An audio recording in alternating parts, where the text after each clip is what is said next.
ഈ bread toast ചെയ്യേണ്ട കണ്ടപ്പോൾ തന്നെ നിങ്ങൾക്ക് സംഭവം എന്താണെന്ന് മനസ്സിലായിട്ടുണ്ടാവും. അതുതന്നെ നല്ലൊരു എഗ് സാൻഡ്വിച്ച് പറയുമ്പോൾ എഗ്ഗ് മാത്രമല്ല, ഞാൻ കണ്ട പച്ചക്കറികൾ ഞാൻ ഇടുന്നുണ്ട് കേട്ടോ. ഈ cabbage, carrot, capsicum, celery, mushroom ഇതൊക്കെ ഇട്ട് ഇങ്ങനെ വഴട്ടുക എണ്ണയിലിട്ടിട്ട്. എന്നിട്ട് നമുക്ക് ആവശ്യത്തിനുള്ള ഉപ്പ്, മുളക്, മല്ലിപ്പൊടി, മഞ്ഞൾപ്പൊടി, ആ മസാലപ്പൊടികളൊക്കെ ഇല്ലേ അതൊക്കെ ഇങ്ങ് ഇടാം.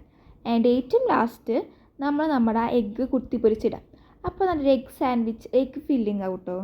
എന്നിട്ട് നമ്മൾ ആ ടോസ്റ്റഡ് ബ്രെഡ് എടുക്കുക, അതിലേക്ക് ആ ചീസ് ബ്രെഡ് അങ്ങ് ആഡ് ചെയ്യുക, ആ ഫില്ലിങ് ആഡ് ചെയ്യുക, എന്നിട്ടത് മുറിച്ചിട്ട് നമ്മൾ തിന്നുമ്പോൾ നല്ല ചീസിൻ്റെ ആ ടേസ്റ്റും ആ ഫില്ലിങ്ങിൻ്റെ ആ ടേസ്റ്റും ഒക്കെ കൂടി വരുമ്പോൾ നല്ല അടിപൊളിയായിട്ടുണ്ടായിരുന്നു കേട്ടോ.